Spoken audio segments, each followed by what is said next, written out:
The 991.1 coolant level sensor can be replaced without draining the coolant system. You will be working around the reservoir and hoses, so make sure that you are working on a cold vehicle. To access the coolant temperature sensor, you will need to remove the engine cooling fans, blue arrow, one shown, along with the oil filler cap. Next, remove the single E10 torque screw holding down the plate. You're going to remove the oil filler hose indicated by the blue arrow. Use a proper set of hose clamp pliers and disconnect the oil filler hose and set the plate aside.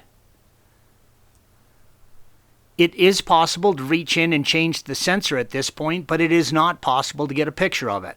I have removed the rear wing, bumper cover, and air box for photographic purposes only.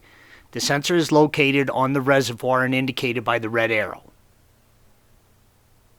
With everything out of the way, you can see the sensor and the connection on the bottom side of the reservoir, red arrow.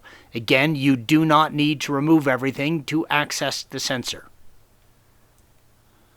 Gently press in on the tab, red arrow, and separate the wiring connection. Lift up on the hose above the sensor and turn the sensor 45 degrees clockwise. You can now pull the sensor out from the reservoir. Installation is the reverse of removal. Thanks for watching. Be sure to subscribe to our channel and check out another video in this series.